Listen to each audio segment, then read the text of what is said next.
మన నిధులు రాబట్టుకోవడానికి ఒక మంచి సాంప్రదాయం నెలకొల్పడానికి చర్చ ప్రారంభించినాం. ప్రతిపక్షాలకు అవసరమైన మేరకు సమయం ఇవ్వాలి అని తమరిని అనుమతి అడిగినాం. తమరు కూడా పెద్ద మనసుతో ఈ చర్చకు అనుమతి ఇచ్చారు. అయితే ఈ చర్చను దుర్వినియోగం చేసి సత్యదూరమైన అంశాలను ఇక్కడ ప్రస్తావించి చేసిన పాపాలను అన్నిటిని కూడా కప్పిపుచ్చుకోవడానికి 100 ఎలకలు తిన్న పిల్లి తీర్థయాత్రలు పోయి అన్నీ మాఫైనాయని వెనకటికి చెప్పినట్టుగా వారి ప్రసంగాన్ని చూస్తే అర్థమవుతుంది అధ్యక్ష.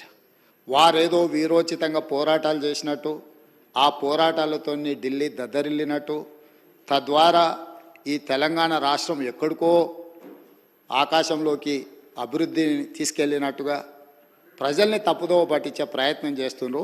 ఈ సభలో రికార్డ్స్ని సవరించాల్సిన బాధ్యత సభానాయకుడిగా నా మీద ఉన్నది అధ్యక్ష. వారు చెప్పిన సత్యదూరమైన వార్తలతో పాటు కొన్ని సత్యాలను ఈ సభలో ప్రస్తావించాల్సిన బాధ్యత నా మీద ఉన్నది అధ్యక్ష. 2014 నుంచి 2021 వరకు ఎన్డీఏ ప్రభుత్వానికి, మోడీ గారి ప్రభుత్వానికి రాజ్యసభలో మెజారిటీ లేదు అధ్యక్ష. ప్రతిసారి వారు ఏ బిల్లు తీసుకొచ్చినా, ఏ అంశాలు ప్రస్తావనకు తీసుకొచ్చినా రాజ్యసభలో ఆమోదం పొందాలి అని అంటే ఇటు లోక్సభలో కానీ అటు రాజ్యసభలో కానీ ఆనాటి ప్రభుత్వము వారు ఆరాధ్య దైవం అని చెప్పుకునే కల్వకుంట్ల చంద్రశేఖరరావు గారు పదే పదే మోడీ గారి ప్రభుత్వానికి ఏ విధంగా ఊడిగం చేసిండ్రో కొన్ని అంశాలను ప్రస్తావించదలుచుకున్నా అధ్యక్ష. జిఎస్టీ బిల్లు తీసుకొచ్చినప్పుడు ఏప్రిల్ 5 అధ్యక్ష, ఏప్రిల్ 5 నాడు జిఎస్టీ బిల్లును లోక్సభ ఆమోదించిన ఎంబడే భారతదేశంలో ఎన్నో బీజేపీ ప్రభుత్వాలు ఉన్నా ఆ బీజేపీ ప్రభుత్వాల ముఖ్యమంత్రుల కంటే ముందు ఏప్రిల్ 9 తారీఖు నాడు అత్యవసరంగా శాసనసభ సమావేశాన్ని ఏర్పాటు చేసి ఇంత అద్భుతమైన జిఎస్టీ బిల్లును నరేంద్ర మోడీ గారు తీసుకొచ్చిండ్రు. నరేంద్ర మోడీ గారు తెచ్చిన జిఎస్టీకి మేము సంపూర్ణంగా మద్దతు పలుకుతున్నాం. ఇదే కాకుండా వారు ఆ రోజు ఏం చెప్పిండ్రు, ఈ బిల్లుల మీద మోడీ గారిని ప్రశ్నించడానికి కాంగ్రెస్ పార్టీ ప్రయత్నం చేస్తే ఆ రోజు ఏమన్నారు, ఇక్కడ కూర్చున్న కల్వకుంట్ల చంద్రశేఖరరావు గారు, ప్రధానమంత్రిని మీరు నిలదీసినట్టు ఈ సభలో మాట్లాడతారా, మీరు మాట్లాడడానికే వీల్లేదని చెప్పి కాంగ్రెస్ సభ్యులను దబాయించి జిఎస్టీ బిల్లుకు 100% అక్కడ రాజ్యసభలో లోక్సభలో మద్దతు పలకడమే కాకుండా ప్రత్యేక శాసనసభ సమావేశాలు ఏర్పాటు చేసి సంపూర్ణంగా నరేంద్ర మోడీ గారికి మద్దతు పలికినరు. Point number 1.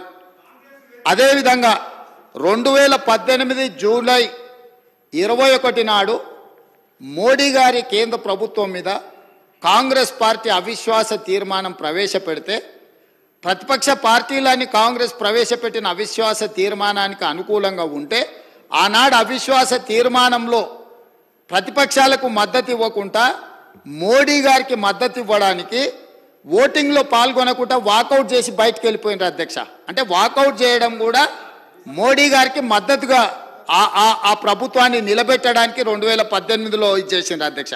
అదేవిధంగా రైట్ టు ఇన్ఫర్మేషన్ యాక్ట్, అసలు ఈ దేశంలోనే సమూలమైన మార్పులు, పారదర్శకమైన పరిపాలన అందించడానికి ఆనాడు యూపీఏ ప్రభుత్వం మన్మోహన్ సింగ్ గారు ప్రవేశపెట్టిన ఆర్టీఐ యాక్టును తూట్లు పొడచడానికి 2019 జూలైలో ప్రవేశపెట్టిన సవరణ బిల్లుకు కంప్లీట్గా రాజ్యసభలో మెజారిటీ లేకపోతే 240 రాజ్యసభ ఎంపీలు ఉంటే 113 మంది మాత్రమే బీజేపీకి ఉంటే ఆ రోజు ఆ బిల్లును ఆమోదించుకోవడానికి టీఆర్ఎస్ రాజ్యసభ సభ్యులు జోగినిపల్లి సంతోష్ కుమార్ గారు ప్రత్యేక విమానం వేసుకొని రాజ్యసభలో పాల్గొని ఆర్టీఐ సవరణ చట్టానికి ఓటేసిన మాట వాస్తవం కాదా? అంటే టీఆర్ఎస్ రాజ్యసభ సభ్యుడు ప్రత్యేక విమానంలో వెళ్ళి అక్కడ నరేంద్ర మోడీ గారికి మద్దతు పలికింది. ఆ పార్టీ అధ్యక్షుడు ఆనాటి ముఖ్యమంత్రి చంద్రశేఖరరావు గారు అనుమతి లేకుండా చేయగలడా సాహసం అధ్యక్ష? ఇది అప్పుడే వీరు మర్చిపోయినరా? అదేవిధంగా నోట్ల రద్దు, నోట్ల రద్దు ఈ దేశంలో ఉండే చిరు వ్యాపారుల యొక్క జీవితాలతో చెలగాటమాడింది. నోట్ల రద్దు చేసినప్పుడు కాంగ్రెస్ పార్టీ సంపూర్ణంగా తప్పుపడితే 2016 డిసెంబర్ 16 నాడు నోట్ల రద్దును స్వాగతిస్తున్నట్టు ఇదే అసెంబ్లీలో చంద్రశేఖరరావు గారు తీర్మానాన్ని ప్రవేశపెట్టి ఇది అద్భుతం, ఈ నోట్ల రద్దుతోటి దేశంలో సమూలమైన మార్పులు తీసుకొస్తాయి. ఆ రోజు వారు ఏమన్నారు, ఇంకా ఈ నోట్ల రద్దుతోటి పూర్తిగా మార్పులు జరుగుతాయి, ఎప్పటి నుంచో నేను ఇట్లాంటి గొప్ప గొప్ప మార్పులు తీసుకురావాలనుకుంటున్నా, దీని ద్వారా ఈ మొత్తం వ్యాపారాలు అన్నీ బాగుపడతాయని చెప్పారు. కానీ చివరికి ఆ నోట్ల రద్దుతో ఏమైంది అధ్యక్ష, జీడిపి ఇప్పటి దగ్గర వారు గొప్పలు చెప్పారు కదా జీడిపి గురించి, ఈ నోట్ల రద్దుతోని 2% జీడిపి తగ్గిపోయింది అధ్యక్ష ఈ దేశంలో. దాంతో దాదాపుగా 3 నుంచి 3.5 లక్షల కోట్ల రూపాయల నష్టం జరిగిందని చెప్పి నిపుణులు నివేదికలు ఇచ్చిండ్రు అధ్యక్ష. ఆ నోట్ల రద్దుకు మద్దతు పలికిందే వీళ్ళు అధ్యక్ష. ఇదే సభలో తీర్మానం చేసి గొప్ప నిర్ణయం అని పొగడ్తలతో ముంచెత్తిండ్రు అధ్యక్ష. ఇదే కాదు, 2017లో రాష్ట్రపతి ఎన్నికలు జరిగినాయి అధ్యక్ష. ఆనాటి బీజేపీ అభ్యర్థి రామ్నాథ్ కోవింద్కు వీళ్ళందరూ లైన్లో నించొని ఓట్లేసిండ్రు అధ్యక్ష. అదేవిధంగా ఉపరాష్ట్రపతి ఎన్నికలలో వెంకయ్య నాయుడు గారికి అండగా నిలబడి ఓట్లేసి బీజేపీకి లైన్లో నించొని ఓట్లేసింది వీళ్ళే అధ్యక్ష. అంటే ఎన్నికల్లో కూడా బీజేపీకి అనుకూలంగా ఓట్లేసి ఈరోజు ఆనాటి నుంచి ఈనాటి వరకు మేము పోరాటాలు చేస్తున్నాం అని చెప్పి సభ ద్వారా ప్రజల్ని తప్పుదో పట్టించే ప్రయత్నం చేస్తున్నారు అధ్యక్ష. అదేవిధంగా ఆర్టికల్ 370 రద్దు చేసిన రోజు ఆర్టికల్ 370లో కంప్లీట్గా కేంద్ర ప్రభుత్వానికి నేను సాక్షి, సభలో 370 రద్దులో వీళ్ళు పోయి నరేంద్ర మోడీ గారికి మద్దతు పలికిండ్రు అధ్యక్ష. ఇదే కాదు అధ్యక్ష, ట్రిపుల్ తలాక్ విషయంలో కూడా 2019 జూలై 30 నాడు ట్రిపుల్ తలాక్ రాజ్యసభలో చర్చలో ఓటింగ్లో పాల్గొనకుండా బయట కూర్చొని ట్రిపుల్ తలాక్ వీళ్ళు సంపూర్ణంగా మద్దతు పలికి పాస్ చేయించిండ్రు అధ్యక్ష. అదేవిధంగా అధ్యక్ష,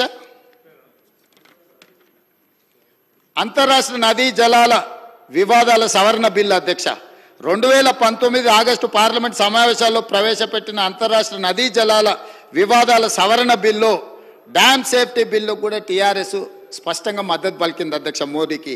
అదేవిధంగా రాజ్యసభ డిప్యూటీ చైర్మన్ ఎన్నికకు సంబంధించి 2018 ఆగస్టులో రాజ్యసభ డిప్యూటీ చైర్మన్ ఎన్నికల్లో బీజేపీ ఎన్డీఏ అభ్యర్థి అయిన జేడీయూ అభ్యర్థి హరివంశ్ నారాయణ సింగ్కు టీఆర్ఎస్ స్పష్టంగా మద్దతు పలికింది అధ్యక్ష. అదేవిధంగా విపక్షాల ఉమ్మడి అభ్యర్థి కాంగ్రెస్ ఎంపీ హరిప్రసాద్ మీద 20 ఓట్ల తేడాతో వాళ్ళు, అంటే ఆ రోజు కంప్లీట్గా ఉమ్మడి ప్రతిపక్షాల అభ్యర్థిని ఓడించడానికి బీజేపీకి మద్దతు పలికి ఆ ఎన్నికల్లో టీఆర్ఎస్ వాళ్ళకు అనుకూలంగా ఉన్న ఒకసారి ఓట్లేసిన రెండోసారి వాళ్ళు ఇదే రాజ్యసభలో మిగతా విషయాలలో గైర్హాజరైంది అధ్యక్ష. అదేవిధంగా సాగు చట్టాలు, ఇప్పుడు వారి చట్టాల గురించి ఇక్కడ తీర్మానం అంటుండే అధ్యక్ష. పార్లమెంట్ ప్రొసీడింగ్స్ తీద్దాం అధ్యక్ష. 2020 డిసెంబర్ 27 నాడు ప్రగతి భవన్లో నిర్వహించిన ఉన్నత స్థాయి సమీక్షా సమావేశంలో కేంద్రం తీసుకొచ్చిన సాగు చట్టాలను కేసీఆర్ గారు స్వాగతించిండ్రు. మీరు కావాలంటే ఆనాటి పేపర్లను అన్నిటినీ తిరిగేయండి. పంటలు కొనుగోలు చేసేందుకు ఆ రోజు వారు మాట్లాడింది ఏంది అధ్యక్ష, పంటలు కొనుగోలు చేసేందుకు ప్రభుత్వం వ్యాపార సంస్థ కాదు, రైసు మిల్లరో దాల్ మిల్లరో అసలే కాదు, కొనుగోలు అమ్మకాల బాధ్యత ప్రభుత్వ బాధ్యత కాదు, మద్దతు ధరతో కొనుగోలు జరపడం ద్వారా రాష్ట్ర ప్రభుత్వానికి 7,500 కోట్ల రూపాయల నష్టం వచ్చింది. కేంద్ర ప్రభుత్వం తెచ్చిన కొత్త వ్యవసాయ చట్టాలు ఇదే చెబుతున్నాయి. ఈ విధానం ఉత్తమమని చంద్రశేఖరరావు గారు రైతు వ్యతిరేక నల్ల చట్టాలకు మద్దతుగా మాట్లాడిండు. ఆనాటి పేపర్లు తీసి మీరు తిరిగేయండి, వారు ఏ విధంగా మద్దతు పలికినరో మనకు తెలుస్తుంది అధ్యక్ష. ఇవన్నీ కాదు అధ్యక్ష, చివరిగా 2 విషయాలు నేను ప్రస్తావించదలుచుకున్నా అధ్యక్ష. 2016 ఆగస్టు 7 మిషన్ భగీరథ ప్రారంభోత్సవం కోసం మెదక్ జిల్లా కోమటిబండకు ప్రధానమంత్రి గారు వచ్చారు. అక్కడ ఏం మాట్లాడిండు అధ్యక్ష మన రాష్ట్ర ముఖ్యమంత్రి గారు, ఆనాటి ముఖ్యమంత్రి? మీరు ఒక్కసారి రికార్డులు తిరిగేయండి. నేను తెలుగులో సింపుల్గా చెప్పదలుచుకున్న అధ్యక్ష, సభా సమయం అత్యంత కీలకమైన అంశాల మీద చర్చించాల్సిన అవసరం ఉంది కాబట్టి ఇప్పుడు నేను బాధ్యత గల తెలంగాణ ముఖ్యమంత్రిని మాకు కేంద్రం నుంచి 50,000 కోట్లు కావాలి, 1,00,000 కోట్లు కావాలని కోరబోము.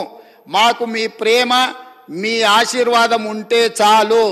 హమ్కు కుచ్ భీ నహీ చాహియే, ఆప్కా ప్యార్ చాహియే అని ఆయన ప్రేమలో మునిగి తేలి తెలంగాణ నిండా ముంచి తెలంగాణకు 50,000 కోట్లు, 1,00,000 కోట్లు వద్దే వద్దు అని స్పష్టంగా వేదిక మీద కోట్లాది ప్రజల ముందు మాట్లాడి నరేంద్ర మోడీ గారికి, ప్రధానమంత్రికి మా తెలంగాణకు నిధులే వద్దు, నువ్వు నన్ను ప్రేమిస్తే చాలు, నీ ప్రేమలో మేము అమరులం అయిపోతాము, తెలంగాణ ప్రజల్ని ముంచేస్తామని మాట్లాడిన చంద్రశేఖరరావు గారి పార్టీ ఈరోజు చంద్రశేఖరరావు గారు సభలోకి రాక తెలంగాణ ప్రజల యొక్క హక్కులను కాలరాసి తెలంగాణ ప్రజల ఆత్మగౌరవాన్ని మోడీ గారికి తాకట్టు పెట్టి ఈరోజు వాళ్ళు వచ్చి కాంగ్రెస్ పార్టీ అన్యాయం చేసిందని, కాంగ్రెస్ పార్టీ కొట్లాడతలేదని ఇవాళ ఉదయం 11 గంటల నుంచి పార్లమెంటు మెట్ల మీద తెలంగాణకు ఇవ్వని నిధుల మీద, రాని అనుమతుల మీద రాహుల్ గాంధీ, సోనియా గాంధీ గారు, మల్లికార్జున్ ఖర్గే గారు మా ఎంపీలతో నాడు దీక్ష చేస్తుండు. నీ రాజ్యసభ ఎంపీలు ఎక్కడున్నారో ఒకసారి లెక్క పెట్టుకో. విలీనం కోసం ఇల్లు తిరిగి చీకట్ల అందరినీ కలిసి వచ్చి కౌగిలించుకునే ప్రయత్నం చేసి అన్ని వ్యవహారాలు చేసి వచ్చి ఇప్పుడు సభల అసలు విషయం పక్కదారిన పెట్టి రాజకీయ వివాదాస్పద అంశాల మీద చర్చకు చేసి అదానీలతో, అంబానీలతో చీకట్ల కుంభుక్కయ్యే అలవాటు మాకు లేదు. కాంగ్రెస్ పార్టీ ఆల్రెడీ మా మంత్రి గారు చెప్పారు, విద్యుత్ విధానం మీద ఇప్పటివరకు 10 ఏళ్ల పాలసీనే లేదు అధ్యక్ష. తెలంగాణకు విద్యుత్ పాలసీని తీసుకొచ్చి స్పష్టంగా తెలంగాణ రాష్ట్రం ఏ విధంగా విద్యుత్ పాలసీని తీసుకురాబోతుందో ఈ సభలోనే చర్చ పెట్టమని స్పష్టంగా చెప్పినాం అధ్యక్ష. ఒక సంస్థను ప్రైవేటైజ్ చేయాలంటే దానికి నోటిఫికేషన్ ఇవ్వకుండా, పబ్లిక్లో చర్చ చేయకుండా, ప్రభుత్వం అధికారికంగా నిర్ణయాలు తీసుకోకుండా జరుగుద్దా అధ్యక్ష? గాలివాటం వార్తలన్నీ పట్టుకొచ్చి ఇక్కడ మాట్లాడి గాలి మాటలు మాట్లాడడానికి అధ్యక్ష ఈ సభ పెట్టుకున్నది. మీరు వారికి అనుమతి ఇచ్చింది ఇట్లాంటి మాటలు మాట్లాడడానిక? కాబట్టి ఒకరోజు మీరు, మేము, ఎవరము ఏ అంశాల మీద 18 సార్లు మేము తిరిగి ఇవాళ మేము మిగులు రాష్ట్రంగా 14,000 కోట్ల రూపాయల మిగులు రాష్ట్రాన్ని మీకు అప్పచెప్పినాం. ఆనాడు సంవత్సరానికి 6,500 కోట్ల రూపాయలు అప్పు చెల్లించే పరిస్థితి ఉన్నది. సరిగ్గా 10 సంవత్సరాలు తిరిగే వరకు 7 లక్షల కోట్ల రూపాయల అప్పులు చేసి ప్రతి నెల 6,500 కోట్ల రూపాయలు, దాదాపుగా 70,000 కోట్ల రూపాయలు మీరు చేసిన అప్పులకు మిత్తిలు కట్టి ఈరోజు నడుము వంగిపోయే పరిస్థితుల్లో రాష్ట్రం ఉంటే ఆ నిజాలు చెప్పొద్దంట. లోపల క్యాన్సర్ ఉండాలి, ఎయిడ్స్ ఉండాలి, కానీ నేను మంచిగా ఉన్నా, ఎర్రగా బుర్రగా ఉన్నా, నాకు పిల్లని అండి పెళ్లి చేసుకుంటా అని అబద్ధాలు చెప్పి ముంచాలని చెప్పి వారు సూచన చేస్తున్నారు అధ్యక్ష. రాష్ట్రం దివాలా తీసింది. దివాలా తీయడానికి వాళ్ళ అసమర్థవంతమైన 10 సంవత్సరాల పరిపాలన, విద్యుత్ శాఖ దివాలా తీసింది. 88,000 కోట్ల రూపాయల అప్పులే కాకుండా సింగరేణికి బకాయిలు వాళ్ళు అట్లనే పెట్టిండ్రు. ప్రైవేట్ కంపెనీలల్లా ఎక్కడ తెచ్చిన అప్పులు అక్కడనే ఉన్నాయి. ఇరిగేషన్లో కాళేశ్వరం కట్టిన అంటారు, మేడిగడ్డ కుప్పగూలిపోయింది. ఇవాళ ఆ బ్యాంకులకు తెచ్చిన అప్పులు అట్లనే ఉన్నాయి. కాంట్రాక్టర్లకు పెండింగ్ పెట్టిపోయిన 1,000 కోట్ల రూపాయలు అక్కడనే ఉన్నాయి అధ్యక్ష. ఇట్లా ప్రతి శాఖలో ఎన్ని అసలు FCIలో 2014-15లో మేము సరఫరా చేసినామన్నారు, ఇప్పటి వరకు వసూలు చేయలే. మా ఉత్తమ్ కుమార్ రెడ్డి గారు కష్టపడి మీరు చేసిన తప్పులను సవరించి ఆ నిధులు రాబట్టడానికి ప్రయత్నం చేస్తుండ్రు. వీళ్ళు ప్రతిసారి వచ్చినప్పుడల్లా జీడిపి గురించి, వీటి గురించి మిగతా అన్ని మాట్లాడుతుండ్రు అధ్యక్ష. నేను తప్పకుండా ఈ బడ్జెట్ సమావేశాలల్లో ఉన్న వివరాలన్నీ తీసుకొచ్చి బయట పెడతా. కాబట్టి నేను వారికి చేసే సూచన ఒక్కటే, మీరు ఏం చేసిండ్రో చూసినాకనే ప్రజలు ఒక తీర్పు ఇచ్చిండ్రు. ఆ తీర్పు ద్వారైనా మీకు జ్ఞానోదయం కలుగుద్దని ప్రజలు భావించరు.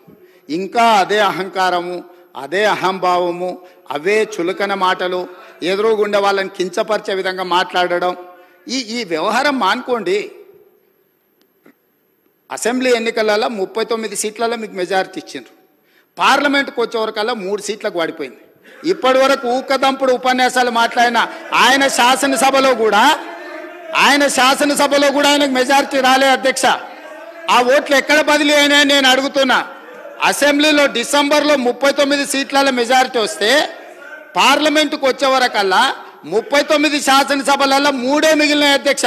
3 దుబ్బాక ఉంది. ఆ పక్కలో కూర్చున్న మిత్రుడు ఏదో కష్టపడి ఓట్లే ఇచ్చినట్టున్నాడు. ఇవాళ సిరిసిల్లలో కూడా మెజారిటీ కోల్పోయింది. మాట్లాడే ముందు ఆ లెక్కలు చూసుకోవాలి. ఇవాళ మేము 8 మాకు 2014లో 2 సీట్లు వచ్చినాయి, 2013లో 3 సీట్లు వచ్చినాయి, 2019లో మాకు 8 సీట్లు వచ్చినాయి అధ్యక్ష.